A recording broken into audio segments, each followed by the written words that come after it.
शांति। ओम शांति। ओम शांति। आज प्यारे बाबा की 26 तारीख के महावाक्य हैं।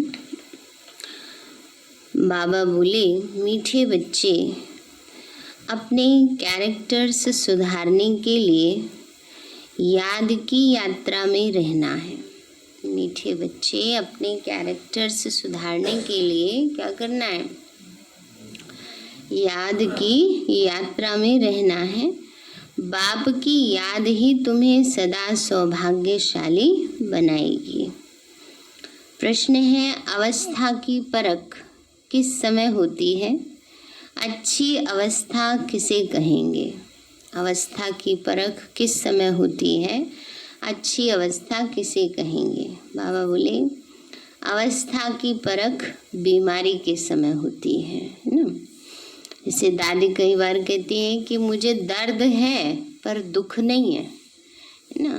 कई बार क्या होता है, हाय हाय करते रहते हैं, हाय ये बीमारी हो गई, हाय बीमारी हो गई। बीमारी इतनी बड़ी नहीं होती है, लेकिन हाय हाय चिंता ज़्यादा कर लेते हैं। तो इसीलिए दर्द जो होता है वो शरीर में है, शरीर का कष्ट है, लेकिन दुख जो है वो मन से फील कर रहे हैं, हाय मेरी बीमारी है, दुख है। तो इसीलिए दर्द तो होता है सबको, लेकिन दुख नहीं होना चाहिए ना। बाबा कहते, बच्चे, अवस्था की परख बीमारी के समय होती है। बीमारी में भी खुशी बनी रहे और खुश मिजाज चेहरे से सबको बाप की याद दिलाते रहो, यही है अच्छी अवस्था। अगर खुद रोएंगे, उदास होंगे, तो दूसरों को खुश मिजाज कैसे बनाएंगे? कुछ भी हो जाए रोना नहीं है ना। बाबा कहते कुछ भी हो जाए रोना नहीं है। ओम शांति। 2 अक्षर गाए जाते हैं, दुर्भाग्यशाली और सौभाग्यशाली। सौभाग्य चला जाता है तो दुर्भाग्य कहा जाता है। स्त्री का पति मर जाता है तो वह भी जैसे दुर्भाग्य हो जाता, कहा जाता, अकेली हो जाती। अभी तुम जानते हो हम सदा के लिए सौभाग्यशाली बनते हैं। वहाँ दुख की बात नहीं, मृत्यु का नाम नहीं होता, विधवा नाम ही नहीं होता। विधवा को दुख होता है, रोती रहती है। भले साधु संत हैं, ऐसा नहीं है कि उन्हें को दुख नहीं होता। कोई पागल बन पड़ते हैं, बीमार रोगी भी होते हैं। ये है रोगी दुनिया, सतयुग है निरोगी दुनिया। तुम बच्चे समझते हो हम भारत को फिर से श्रीमत पर निरोगी बनाते हैं। इस समय मनुष्यों के कैरेक्टर्स बहुत खराब है ना। बाबा कहते हैं इस समय कैरेक्टर बहुत खराब हो गए हैं। अब कैरेक्टर्स सुधारने की भी ज़रूर डिपार्टमेंट होगी। स्कूल में भी स्टूडेंट्स का रजिस्टर रखा जाता है कैरेक्टर का। जब पास होके जाते हैं, स्कूल छोड़ते हैं, तो कैरेक्टर सर्टिफिकेट दिया जाता है। उनके कैरेक्टर्स का पता चलता है, इसलिए बाबा ने भी रजिस्टर रखवाया था। हर एक अपना रजिस्टर रखो। कैरेक्टर देखना है कि हम कोई भूल तो नहीं करते। पहली बात तो बाप को याद करना है, उनसे ही तुम्हारा कैरेक्टर सुधरता है। कैरेक्टर तो सभी समझते हैं ना, चाल चलन व्यवहार है ना। बाबा कहते हैं बाबा के बच्चे बन गए तो पाप कर्म तो नहीं करेंगे, परंतु ऊपर नीचे जो थोड़ा बहुत होता है वो भी नहीं होना चाहिए। आयु भी बड़ी होती है एक की याद से। यह तो है ज्ञान रत्न। याद को रत्न नहीं कहा जाता। याद से ही तुम्हारे कैरेक्टर सुधरते हैं। यह 84 जन्मों का चक्र तुम्हारे सिवाय और कोई समझा न सके। इस पर ही समझाना है। विष्णु और ब्रह्मा, शंकर के तो कैरेक्टर नहीं कहेंगे। तुम बच्चे जानते हो ब्रह्मा और विष्णु का आपस में क्या कनेक्शन है, पता है ना। कि विष्णु ही ब्रह्मा बनते, ब्रह्मा ही विष्णु बनते। विष्णु के 2 रूप यह लक्ष्मी नारायण है, वही फिर 84 जन्म लेते। 84 जन्मों में आपे ही पूज्य और आपे ही पुजारी बनते। प्रजापिता ब्रह्मा तो जरूर यहाँ ही चाहिए ना, साधारण तन चाहिए, बहुत करके इसमें ही मूंझते हैं। बाबा ने कहा बच्चे बहुत करके इसमें मूंझ जाते हैं कि इनको क्यों बिठाया, इनको ब्रह्मा क्यों कहते हो आप। तो ब्रह्मा तो है पतित पावन बाप का रथ, कहते भी हैं दूर देश का रहने वाला, आया देश पर आए। पावन दुनिया बनाने वाला पतित पावन बाप पतित दुनिया में आया है। पतित दुनिया में एक भी पावन हो नहीं सकता। अभी तुम बच्चों ने समझा है कि 84 जन्म हम कैसे लेते हैं। कोई तो लेते होंगे ना, जो पहले पहले आते होंगे उनके ही 84 जन्म होंगे। सतयुग में देवी देवताएं ही आते हैं। मनुष्य का जरा भी ख्याल नहीं चलता 84 जन्म कौन लेंगे। इस समझ की बात है। पुनर्जन्म तो सब मानते हैं, 84 पुनर्जन्म हुए, यह बड़ी युक्ति से समझाना है, क्योंकि इसमें उलझ जाते हैं। ये सोचते ना 84 लाख योनियों में जाना है, तो बाबा कहते ये बात बड़ा युक्ति से समझानी है। 84 जन्म तो सभी नहीं लेंगे ना, एक साथ सब थोड़े ही आएंगे और शरीर छोड़ेंगे। भगवान वाच भी है, तुम अपने जन्मों को नहीं जानते हो, भगवान ही बैठ समझाते हैं। तुम आत्माएं 84 जन्म लेती हो। यह 84 की कहानी बाप तुम बच्चों को बैठ सुनाते हैं। यह भी एक पढ़ाई है। 84 का चक्र तो जानना बहुत सहज है। जान गए ना सभी 84 के चक्र को, कैसे हम 84 जन्मों का चक्कर लगाते हैं। बाबा कहते हैं दूसरे धर्म वाले इन बातों को समझेंगे नहीं। तुम्हारे में भी कोई सभी 84 जन्म नहीं लेते। सभी के 84 जन्म हो तो सभी इकट्ठे हो जाएं, यह भी नहीं होता। सारा मदार पढ़ाई और याद पर है। बाबा कहते किस पर है? पढ़ाई और याद पर। उसमें भी नंबर 1 है याद। डिफ़िकल्ट सब्जेक्ट पर मार्क्स जास्ती मिलती हैं। मैथ्स होता है, साइंस होता है, उसमें पूरे नंबर मिलते हैं। बाबा कहते हैं बच्चे ऐसे ही डिफ़िकल्ट सब्जेक्ट कौन सा लगता है सबको? याद का। तो बाबा ने कहा उसमें नंबर पूरे मिलते हैं। बाबा ने कहा बच्चे उसका भी प्रभाव होता है। उत्तम मध्यम कनिष्ठ सब्जेक्ट होती है ना, इसमें है 2 मुख्य। बाप कहते हैं मुझे याद करो तो संपूर्ण निर्विकारी बन जाएंगे, फिर विजय माला में पिरो जाएंगे। ये है रेस। पहले तो खुद को देखना है कि मैं कहाँ तक धारणा करता हूँ, कितना याद करता हूँ, मेरे कैरेक्टर्स कैसे हैं। अगर मेरे में ही रोने की आदत है तो दूसरे को खुशमिजाज कैसे बना सकता हूँ। बाबा कहते हैं जो रोते हैं सो खोते हैं। कुछ भी हो जाए लेकिन रोने की दरकार नहीं है ना। बाबा ने कहा जो रोते हैं वो खोते हैं, इसलिए कुछ रोना नहीं है। ना आँखों का रोना, ना दूसरा भी रोना करते हैं, मन का रोना। मन से रोते रहते हैं ना, दुखी होते रहते हैं। तो बाबा कहते हैं बच्चे कुछ भी हो जाए रोने की दरकार नहीं। बीमारी में भी खुशी से इतना तो कह सकते हो कि अपने को आत्मा समझ बाप को याद करो। बीमारी में ही अवस्था की परख होती है। तकलीफ में थोड़ा कुड़कने की आवाज़ भले निकलती है, परंतु अपने को आत्मा समझ बाप को याद करना है। बाबा ने कहा तकलीफ होती है तो थोड़ी कुड़कने की आवाज़ निकलती है ना, लेकिन बाबा कहते हैं बच्चों उसमें भी याद की अवस्था में रहना है। कुड़कना थोड़ा सा तो अगर तकलीफ हो रही है तो ये तो करेंगे ना, तो बाबा कहते हैं लेकिन याद में रहना है। बाप ने पैगाम दिया है। पैगंबर मैसेंजर एक शिव बाबा है, दूसरा कोई है नहीं। बाकी जो भी सुनाते हैं सारी भक्ति मार्ग की बातें हैं। इस दुनिया की जो भी चीज़ें हैं सब विनाशी हैं। अभी तुमको वहाँ ले जाते हैं जहाँ टूट फूट नहीं है। सतयुग में टूट फूट नहीं है। वहाँ तो चीज़ें ही ऐसी अच्छी बनेंगी जो टूटने का नाम ही नहीं।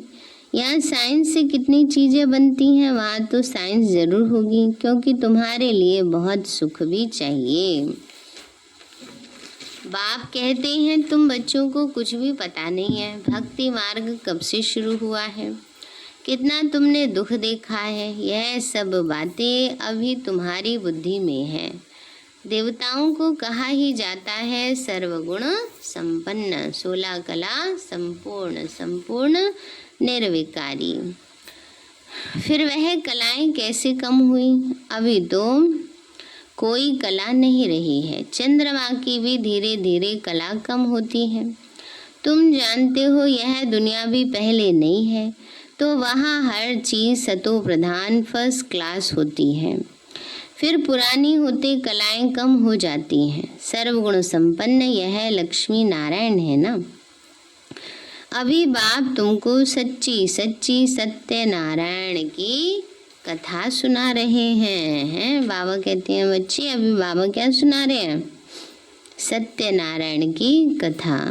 कल तो सबने कौन सी कथा सुनी? तो बाबा कहते हैं बच्चे, बाबा नर से नारायण बनने की कथा सुनाते हैं। अभी है रात, फिर होता है दिन। तुम संपूर्ण बनते हो तो तुम्हारे लिए सृष्टि भी ऐसी ही चाहिए। 5 तत्व भी सतो प्रधान, 16 कला संपूर्ण बन जाती हैं। इसलिए शरीर भी तुम्हारे नेचुरल ब्यूटीफुल होते हैं, सतो प्रधान होते हैं। ये सारी दुनिया 16 कला संपूर्ण बन जाती है। अभी तो कोई कला नहीं है ना। बाबा कहते हैं अभी तो कोई कला ही नहीं है।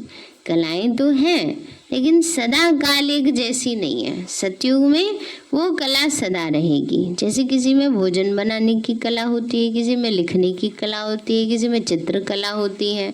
तो अभी क्या है, कभी परफेक्ट बनेगा, कभी बिगड़ भी जाएगा। पर सतयुग में बिगड़ता नहीं है, सदा एक रस रहती है। आत्मा के अंदर परफेक्शन आ जाता है। इसलिए बाबा ऐसा कहते हैं। बाबा कहते हैं बच्चे जो भी बड़े लोग हैं अथवा महात्मा आदि हैं, यह बाप की नॉलेज उनकी तकदीर में नहीं है। उनको तो अपना ही बहुत घमंड है। बहुत करके गरीबों की ही तकदीर में है। कोई कहते इतना ऊंचा बाप है, उनको तो कोई बड़े राजा अथवा पवित्र ऋषि आदि के तन में आना चाहिए। पवित्र होते ही हैं सन्यासी, पवित्र कन्या के तन में आए। बाप बैठ समझाते हैं, मैं किस में आता हूँ? मैं आता ही उसमें हूँ जो पूरे 84 जन्म लेते हैं ना। बाबा ने कहा छोटे बच्चे के तन में आए तो सारे जीवन के जो अनुभवी हैं वो कहेंगे कि इनको क्या पता जीवन में क्या क्या परेशानियां आती हैं। इसलिए बाबा ने एक अनुभवी तन का आधार लिया। इसलिए कहते हैं बूढ़े ब्राह्मण तन में आकर कंचन महल कियो।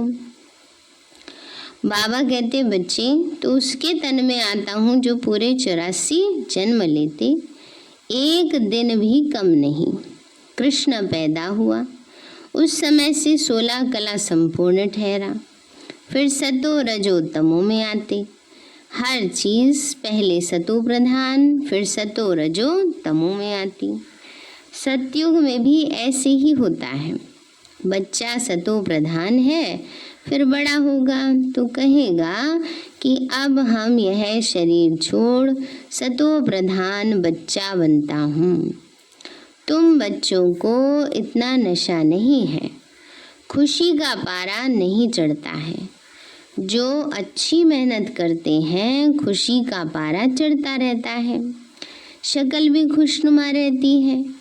आगे चलकर तुमको साक्षात्कार होते रहेंगे। जैसे घर के नज़दीक आकर पहुँचते हैं तो फिर वह घर बार मकान आदि याद आता है ना। गांव के अगर जा रहे हो तो बस ये किनारे के बाद ऐसे आएगा सब मर्ज हो जाता है। ऐसे सतयुग नजदीक आता जाता तो बाबा कहते तुम्हें साक्षात्कार होते रहेंगे। बाबा ने कहा बच्चे तो इसलिए यह भी ऐसे हैं, पुरुषार्थ करते करते तुम्हारी प्रारब्ध जब नजदीक होगी तो फिर बहुत साक्षात्कार होते रहेंगे, खुशी में रहेंगे। जो नापास होते हैं तो शर्म के मारे डूब मरते हैं, तुमको भी बाबा बता देते हैं, फिर बहुत पछताना पड़ेगा अगर नापास हुए तो। अपने भविष्य का साक्षात्कार करेंगे, हम क्या बनेंगे। अभी संडे की मुरली में बाबा ने बताया ना कि आधार से पद मिलता है, तो बाबा कहते हैं बच्चे अंत में साक्षात्कार करेंगे, क्या बनेंगे, बाबा दिखलाएंगे। यह विकर्म आदि किए हैं, पूरा पढ़े नहीं, ट्रेटर बने ना, बाबा का नाम बदनाम किया, निंदा की बाबा की, उसको कहते हैं ट्रेटर बन जाना। इसलिए यह सजा मिलती है, सब साक्षात्कार होगा, बिगड़ साक्षात्कार सजा कैसे देंगे। कोर्ट में भी बताते हैं तुमने यह किया, उसकी सजा है। जब तक कर्मातीत अवस्था हो जाए तब तक कुछ न कुछ निशानी रहेगी। आत्मा पवित्र हो जाती है तो फिर ये शरीर छोड़ना पड़े, यहाँ रह ना सके, वह अवस्था तुमको धारण करनी है। अभी तुम वापस जाए फिर नई दुनिया में आने के लिए तैयारी करते हो। तुम्हारा पुरुषार्थ ही ये है कि हम जल्दी जल्दी जाएं, फिर जल्दी जल्दी आएं। जैसे बच्चों को खेल में दौड़ाते हैं, निशान तक जाकर फिर लौट आना है। रेस होती है ना, उसमें निशान लगा देते हैं कि वहाँ तक दौड़ना है। ऐसे हमारा निशान कौन सा है, परम धाम। परम धाम टच करके फिर आना है। तुमको भी जल्दी जल्दी जाना है, फिर पहले नंबर में दुनिया में आना है। तो तुम्हारी ये रेस है, स्कूल में भी रेस कराते हैं। तुम्हारा है प्रवृत्ति मार्ग, तुम्हारा पहले पहले पवित्र गृहस्थ धर्म था। अभी है विशेष, फिर वाइसलेस वर्ल्ड बनेगा। इन बातों को तुम सिमरन करते रहो तो भी बहुत खुशी रहेगी। हम ही राज्य लेते हैं फिर गवाते हैं। हीरो हीरोइन कहते हैं ना, हीरे जैसा जन्म लेकर फिर कौड़ी जैसे जन्म में आते हैं। अभी बाप कहते हैं तुम कौड़ियों पिछाड़ी टाइम वेस्ट मत करो। फिर बाप बच्चे कहते हैं बाबा खाएंगे कहाँ से, अगर कमाएंगे नहीं तो बाबा थोड़ी बैठे बैठे दे देता है। तो बाबा कहते हैं बच्चे का शरीर निर्वाह अर्थ कर्म तो करना पड़ता है, लेकिन बहुत ज़्यादा बुद्धि उसमें फंसानी नहीं चाहिए। तो बाबा कहते हैं हम भी टाइम वेस्ट करते थे, तो हमको भी कहा कि अब तुम मेरा बनकर यह रूहानी धंधा करो, तो सब कुछ छोड़ दिया। पैसे कोई फेंक तो नहीं देंगे, है ना। बाबा कहते हैं वो सब सेवा में सफल करते हैं। ब्रह्मा बाबा ने भी अपना सब सेवा में सफल किया। पैसे तो काम में आते हैं, पैसे के बिना कोई मकान आदि थोड़े मिल सकते हैं। आगे चलकर बड़े बड़े धनवान आएंगे, तुमको मदद देते रहेंगे। एक दिन तुमको बड़े बड़े कॉलेज यूनिवर्सिटी में भी जाकर भाषण करना होगा कि यह सृष्टि का चक्र कैसे फिरता है। हिस्ट्री रिपीट होती है आदि से अंत तक। तो गोल्डन एज से आयरन एज तक सृष्टि की हिस्ट्री ज्योग्राफी हम बता सकते हैं। कैरेक्टर्स के ऊपर तो बहुत समझा सकते हो। इन लक्ष्मी नारायण की महिमा करो। भारत कितना पावन था, दैवी कैरेक्टर्स थे। अब तो विशेष कैरेक्टर्स हैं, ज़रूर फिर चक्र रिपीट होगा। हम वर्ल्ड की हिस्ट्री ज्योग्राफी सुना सकते हैं। वहाँ जाना भी अच्छे को चाहिए। जैसे थियोसॉफिकल सोसाइटी है, वहाँ तुम भाषण करो। वहाँ दादी जानकी जी ने भाषण किया, दिल्ली में थियोसॉफिकल सोसाइटी है, तो सबसे पहले जो बाबा के सबसे पहले समर्पित बच्चे निकले, जगदीश भाई जी ना, वहाँ से ही निकले थे। दादी जी ने, जानकी दादी जी ने वहाँ पर भाषण किया था। तो बाबा कहते हैं वहाँ जाके तुम भाषण करो। कृष्ण तो देवता था, सतयुग में था, पहले पहले है श्री कृष्ण जो फिर नारायण बनते हैं। हम आपको श्री कृष्ण के 84 जन्मों की कहानी सुनाई जो और कोई सुना न सके। यह टॉपिक कितनी बड़ी है, होशियार को ही भाषण करना चाहिए। फिर बाबा कहते हैं ऐसे नहीं, भाषण करना नहीं आए पर उमंग बहुत है, तो फिर कई बार उल्टा भी हो जाता है। एक बारी बाबा के बच्ची को बहुत नशा था, मैं भी जाके सेवा करूं। बाबा ने उर्मिली में उस दिन कहा कि बच्चे, हिंदू तो कोई धर्म ही नहीं है ना, और मुख्य तो देवी देवता धर्म है।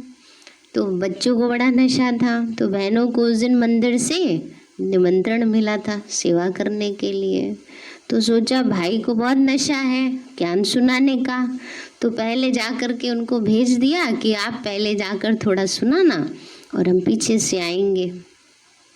अब बाबा की मुरली की जो बातें होती हैं वो नयों के लिए तो नहीं होती है ना, तो जा कर के मंदिर में भाषण करना था, और मंदिर में तो साफ लिखा होता है हिंदू धर्म महासभा ऐसे।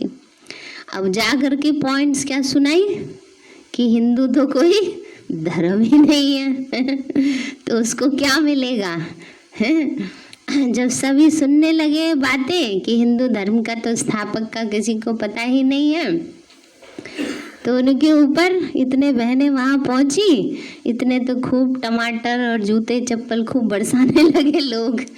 ये असली सच की बात है, सच का अनुभव है बॉम्बे का। तो इसलिए बाबा कहते हैं कि बच्चे भाषण भी जो है ना समझदार को ही करना चाहिए, और कहाँ क्या बात बोलनी है इसकी भी बड़ी समझ होनी चाहिए। तो बाबा ने कहा अभी तुम्हारे दिल में आता है कि हम विश्व के मालिक बनेंगे, तो कितनी खुशी होनी चाहिए ना, खुशी रहती है। अंदर बैठ यह जाप जपो, फिर तुमको इस दुनिया से में कुछ भी भासेगा नहीं। यहाँ तुम आते ही हो विश्व का मालिक बनने, परमपिता परमात्मा द्वारा। विश्व तो इस दुनिया को ही कहा जाता है, ब्रह्मलोक व सूक्ष्म वतन को विश्व नहीं कहेंगे। बाबा कहते हैं मैं विश्व का मालिक नहीं बनता हूँ, इस विश्व का मालिक तुम बच्चों को बनाता हूँ। कितनी गुह्य बातें हैं। तुमको विश्व का मालिक बनाता हूँ, फिर तुम माया के दास बन जाते हो। यहाँ जब सामने योग में बिठाते हो तो भी याद दिलानी है कि आत्म अभिमानी हो बैठो, बाप को याद करो। 5 मिनट बाद फिर बोलो। तुम्हारे योग के प्रोग्राम चलते हैं, बहुतों की बुद्धि बाहर चली जाती है, इसलिए 5-10 मिनट बाद फिर सावधान करना चाहिए। अपने को आत्मा समझ बैठे हो, बाबा कहते हैं ऐसे सावधान करो। बाप को याद करते हो तो खुद का भी अटेंशन रहेगा। बाबा यह सब युक्तियाँ बतलाते हैं। घड़ी घड़ी सावधान करो, अपने को आत्मा समझ बाबा की याद में बैठे हो। तो जिनका बुद्धियोग भटकता होगा वो तो खड़े हो जाएंगे। घड़ी घड़ी याद दिलाना चाहिए, बाबा की याद से ही तुम उस पार चले जाएंगे। गाते भी हैं खिवैया नैया मेरी पार लगाओ, परंतु अर्थ को नहीं जानते। मुक्ति धाम में जाने के लिए आधा कल्प भक्ति की है। अब बाप कहते हैं मुझे याद करो तो मुक्ति धाम में चले जाएंगे। तुम बैठते ही हो पाप कटने के लिए, तो फिर पाप करने थोड़ी चाहिए, नहीं तो फिर पाप रह जाएंगे। नंबर 1 यह पुरुषार्थ है, अपने को आत्मा समझ बाप को याद करो। ऐसे सावधान करते रहने से अपना भी अटेंशन रहेगा, खुद को भी सावधान करना है। खुद भी याद में बैठे तब तो औरों को बिठाएं। हम जाते हैं, हम आत्मा हैं, जाते हैं अपने घर, फिर आकर राज्य करेंगे। अपने को शरीर समझना ये है एक कड़ी बीमारी है ना। देह समझते तभी मैंपन आता है, इसीलिए ही सब रसातल में चले गए हैं।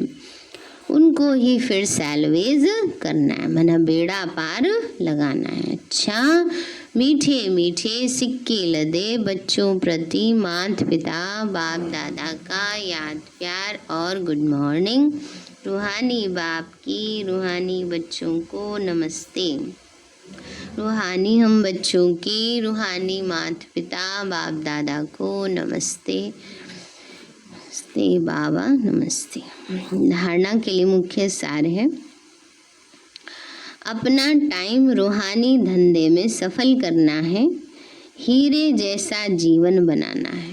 बाबा ने कहा अपना टाइम रूहानी धंधे में सफल करना है, हीरे जैसा जीवन बनाना है, अपने को सावधान करते रहना है, शरीर समझने की कड़ी बीमारी से बचने का पुरुषार्थ करना है। दूसरा है कभी भी माया का दास नहीं बनना है ना। माया का दास बनना माना उदास हो जाना, उदास निराश, किसी भी विकार के वश होना माना माया का दास बन जाना। कभी भी माया का दास नहीं बनना, अंदर में बैठ जाप जपना है, हम आत्मा हैं। खुशी रहे हम बैगर से प्रिंस बन रहे हैं। वरदान दिया बाबा ने, वाइसलेस की शक्ति द्वारा सूक्ष्म वतन व तीनों लोकों का अनुभव करने वाले श्रेष्ठ भाग्यवान भव। वाइसलेस की शक्ति द्वारा सूक्ष्म वतन व तीनों लोकों का अनुभव करने वाले श्रेष्ठ भाग्यवान भव।